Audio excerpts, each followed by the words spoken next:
Bismillahirrahmanirrahim. Assalamualaikum warahmatullahi wabarakatuh. Waalaikumsalam warahmatullahi wabarakatuh. Kita lanjutkan pembahasan kita, yakni tafsir Quran. Masih berbicara tentang permisalan daripada orang-orang munafik. Kemarin kita sudah bahas sampai pada ayat yang ke-17. Masaluhum kamasalil lazistau qodanaro falamma ado'at ma haulahu zahaballahu binurihim wa tarakahum fi zulumatil la yubsirun. Itu yang kita bahas kemarin, ayat yang ke-17.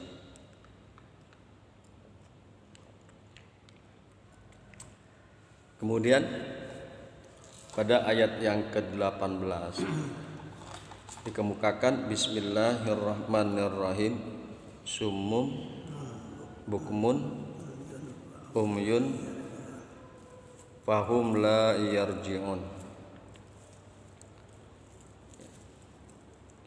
Summun, mereka itu tuli. Bukmun, mereka itu bisu. Umyun, buta. Fahum la yarji'una, maka mereka tidak kembali. Mereka tidak akan kembali.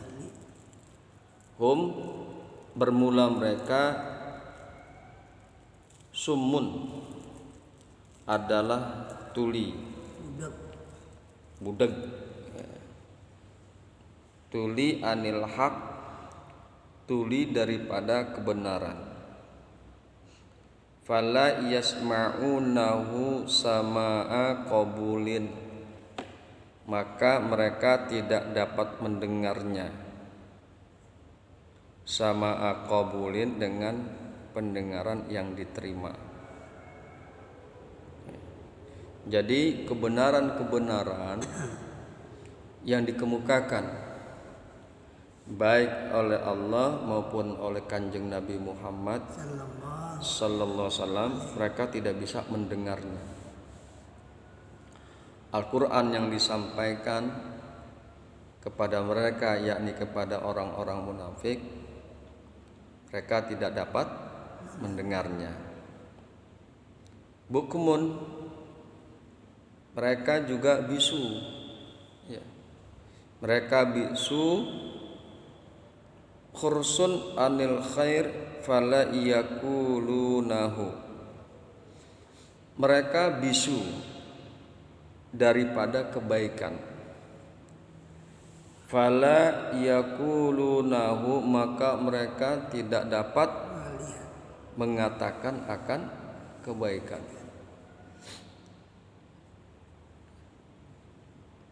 Jadi bisu di sini bukan dalam arti yang zahir. Tuli juga bukan arti yang zahir, ya. Mereka sih bisa ngomong, ya. Mereka enggak bisu, bisa ngomong, tapi mereka tidak bisa mengatakan perkara-perkara yang baik. Mereka bisu daripada kebaikan. Fala yakulunahu, maka mereka tidak bisa berbicara akan kebaikan. Jadi begitulah orang-orang munafik. Umyun, mereka buta. Mereka buta antorikil huda fala yarawnahu, mereka buta daripada jalan petunjuk. Mereka buta daripada jalan petunjuk. Fala yarawnahu, maka mereka tidak bisa melihat petunjuk. Mereka enggak bisa melihat petunjuk.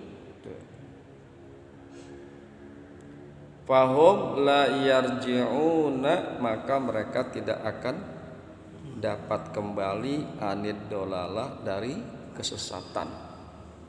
Mereka tidak akan bisa kembali dari kesesatan. Selamanya itu sesat. Ya. Dengan kondisi seperti itu, maka orang-orang tersebut tidak bisa kembali dari kesesatan. Ya, kita bisa bayangkan kalau memang benar-benar katakan ya, mereka itu tuli, kupingnya budeg. Ya, kita bisa membayangkan seseorang yang kupingnya budeg, kemudian dia gagu, mulutnya gagu, benar-benar gagu gitu katakan, dan buta. Nah, kalau orang model begitu kan susah untuk kembali pulang. Dia nyasar kemana-mana gitu. Ditanya sama orang, emang rumahnya di mana? Ya dia nggak bisa dengar karena kupingnya budak, karena kupingnya tuh tuli. Terus dia bisu, gitu. Orang nggak ngerti maksud omongannya dia, kan gitu ya Kong. Udah gitu mereka buta. Nah, dengan kondisi-kondisi seperti itu, 3 kategori tadi, tuli, bisu, dan buta, maka orang tersebut tidak akan bisa kembali. Tidak bisa kembali ke rumahnya. Kalau dia nyasar atau pergi kemana-mana, susah untuk kembali ke rumahnya. Ya. Sehingga orang-orang tersebut dikatakan di dalam Al-Quran, fahum la yarji'una, maka mereka tidak bisa kembali anid dolalah dari kesesatan. Nah, itulah permisalan yang pertama daripada surat Al-Baqarah ayat yang ke-17 sampai dengan ayat yang ke-18. Kemudian dikemukakan lagi permisalan yang berikutnya, yaitu ayat 19 sampai dengan ayat 20. Au masaluhum kasaibin, atau seperti saib, au kasayibin minas samai fihi zulumatun wa ra'dun wa barkun yaj'aluna asabi'ahum fi adanihim minas sawaiki hazarul maut. Minas sawaiki hajarat maut. Wallahu muhitum bil kafirin. Itu ayat 19.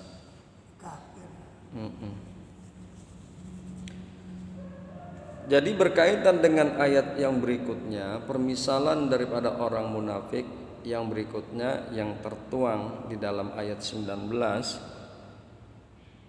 maka dikemukakan oleh sebagian mufasir perumpamaan yang pertama, yaitu ayat 17 sampai dengan ayat 18. Perumpamaan yang pertama dapat tertuju kepada orang kafir dan orang munafik. Perumpamaan yang pertama itu dapat tertuju kepada orang kafir dan orang munafik. Maka perumpamaan yang kedua, yaitu ayat 19 yang kita bahas ini, nanti juga sampai pada ayat yang ke-20. Perumpamaan yang kedua jelas tertuju kepada orang munafik saja. Tertuju kepada orang munafik saja. Au masaluhum kasoibin, ay ka ashabil matar, ka ashabi matorin. Wa asluhu Soyubun min soba yasubu ay yanzilu. Atau permisalan mereka, permisalan orang munafik itu kasoib, seperti soib. Apa itu soib? Ay ka ashabi matorin, seperti orang yang tertimpa hujan, seperti orang kehujanan, ya, seperti orang yang tertimpa hujan. As-sihabu wa asluhu, dan asalnya kata-kata soib tadi kan kasoibin. Wa asluhu, dan kata-kata soib asalnya adalah soyubun. Arti katanya asalnya adalah soyubun. Min soba yasubu ay yanzilu. Jadi kata-kata soib ini asalnya adalah soyubun, dari soba yasubu, maksudnya yanzilu, yanzilu minas sama, yang turun dari langit. Atau seperti orang yang kehujanan, di mana hujan turun itu turun dari langit, maksudnya adalah as-sahabi minas sahab, hujan itu turun dari awan, kan begitu kok. Jadi kalau awan gelap itu isinya butiran-butiran air. Nah awan yang gelap itulah yang akhirnya akan menurunkan hujan. Jadi yang dimaksud minas sama dari langit ini adalah minas sahab, yaitu hujan yang turun dari langit, dari awan. Minas sahabi, hujan yang turun dari awan. Fihi ay sahabi, di dalamnya, di dalam awan tersebut, zulumatun mutaka sifatun, di dalam awan tersebut ada kegelapan yang sangat pekat, kegelapan yang sangat hitam. Kan emang begitu ya Kong. Kalau awan itu gelap, mendung katakan, gelap gitu, maka awan tersebut berisi kandungan atau butir-butir air yang siap diturunkan menjadi hujan. Di mana di dalam awan tersebut ada kegelapan yang tebal. Waradun, dan juga ada guru. Kalau kita bilang mah geledek, gelegur. Di dalam awan tersebut ada geledek juga. Huwa al malakul muwakalu bihi kila sautuhu. Nah di sini tafsir Jalalain mengemukakan yang dimaksud dengan guru atau geluduk itu adalah al-malakul muwakalu, yaitu malaikat yang diserahkan, dengan geledek, dengan gemuruh.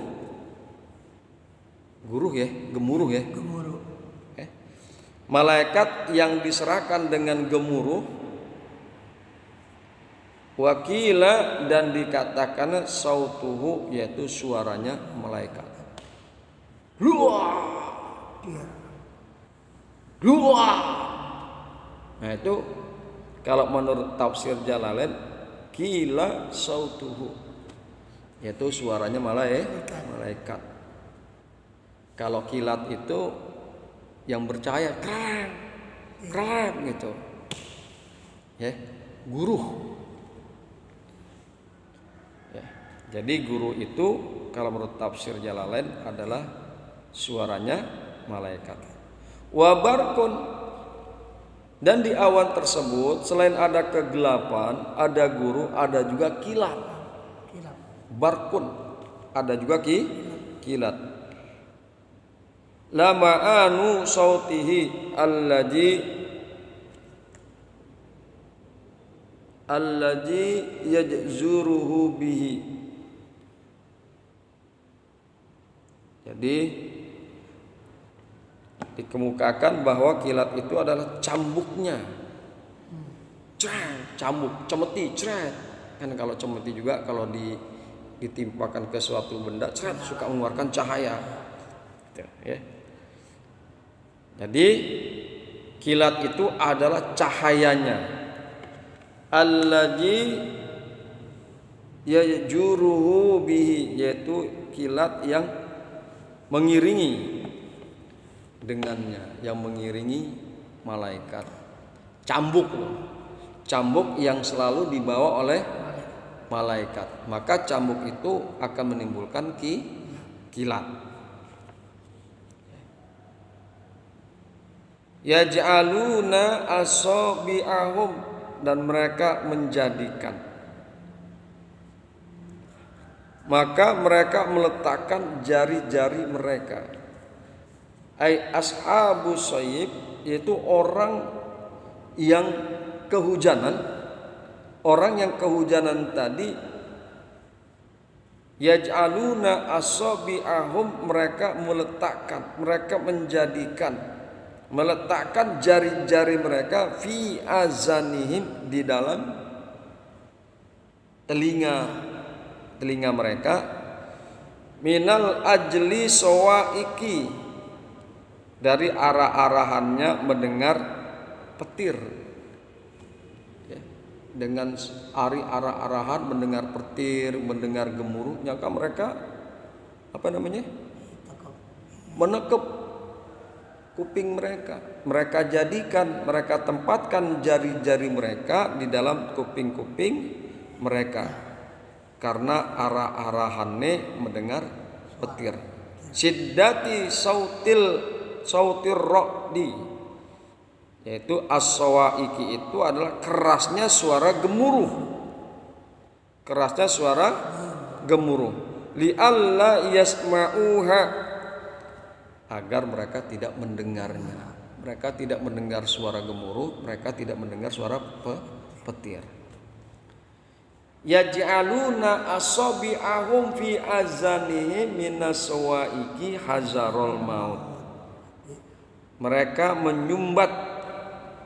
menyumbat dengan jari-jari mereka ke dalam telinga mereka, karena mendengar suara petir. Karena mendengar suara petir-petir, sebab takut kepada kematian. Jadi sebenarnya mereka ini menyumbat telinga mereka dengan ujung anak jari. Kan nyumbat kan begini nih, Yakub. Jadi anak jarinya kita ini masukin ke kuping kan begini. Ya. Ini menyumbat telinga dengan ujung anak jari. Mau ujung telunjuk kek, mau ujung tengah kek, pokoknya ujung anak jari itu menyumbat. Tetapi agaknya ayat ini menggunakan kata jari-jari, jamak, menggunakan jamak, menyumbat dengan jari-jari. Jadi bukan dengan satu jari. Gimana nih, seluruh jari ini dimasukin ke dalam telinga gitu. Ya. Jadi asabi'ahum di sini adalah mereka menyumbat telinga mereka dengan menggunakan kata jari-jari. Jari, bukan jari tapi jari-jari. Untuk melukiskan betapa enggan mereka mendengar dan betapa keras upaya mereka menutup pendengaran mereka masing-masing, sampai mereka menggunakan seluruh jari-jari mereka, bukan hanya satu jari atau bahkan ujung jari, dan itu pun dengan memasukkan jari-jari ke dalam telinga, sehingga mereka berharap tidak ada celah masuk untuk suara. Tuh Kong, jadi jari-jarinya dimasukin tuh. Bukan satu jari tapi jari-jari agar tidak ada masuk suara. Ya. Itu Kong. Ini usaha mereka menunjukkan bahwa mereka nggak mau tuh dengerin kebenaran. Mereka berupaya untuk tidak mendengarkan kebenaran yang bisa masuk ke dalam telinga mereka. Itulah makanya usaha yang sangat luar biasa, saking kufurnya mereka nggak mau mendengarkan Quran. Sehingga dilukiskan oleh Allah bukan hanya menyumbat dengan satu jari, tapi dengan jari dengan banyak jari. Yaj'aluna asabi'ahum ay ana milahum. Mereka menempatkan, mereka menyumbat jari-jari mereka fi azanihim, di dalam kuping-kuping mereka, karena mendengar suara petir. Hajarul maut, karena takut mati. Kong ya. Nanti kita lanjutkan lagi nih. Ayat berikutnya ini baru sampai setengahnya nih, ayat yang ke-19. Insyaallah nanti dikasih umur panjang, sehat badan, jasmani dan rohani. Ya, memang kita perlu mengkaji Quran agar kita ini paham maksud dan tujuan Al-Quran ini diturunkan kepada Kanjeng Nabi Muhammad dan kemudian kepada kita diajarkan oleh Kanjeng Nabi, para sahabat Kanjeng Nabi dan para ulama. Hudal lil muttaqin. Quran ini adalah petunjuk bagi orang-orang yang bertakwa. Syahrul Ramadan an unzila fihil Quran hudal linnas wa bayyinatin minal huda'i wal furqan. Jadi Quran itu intinya adalah sebagai petunjuk. Petunjuk itu sebenarnya bukan hanya kepada orang yang bertakwa atau Quran diturunkan, tapi kepada seluruh manusia. Syahrul Ramadan, bulan Ramadan, allazi unzila fihil Quran, yang kami turunkan pada bulan Ramadan itu Quran. Hudal linnas, petunjuk bagi manusia. Petunjuk bagi manusia. Cuma di dalam ayat yang kedua Al-Baqarah, hudal lil muttaqin, petunjuk bagi orang yang bertakwa. Kenapa demikian? Karena yang bisa menjadikan Al-Quran itu sebagai petunjuk hanya orang yang bertakwa. Meskipun Quran itu diturunkan untuk semua orang, untuk semua manusia. Nah, perlunya kita mengkaji tafsir agar kita memahami petunjuk. Bagaimana kita bisa menjalankan Al-Quran kalau kita nggak ngerti kandungan Al-Quran? Bagaimana mungkin kita bisa jadikan Quran ini sebagai petunjuk kalau kita nggak ngerti apa yang berada di dalam Al-Quran. Subhanakallahumma wa bihamdika asyhadu an la ilaha illa anta astaghfiruka wa atubu ilaik. Assalamualaikum warahmatullahi wabarakatuh.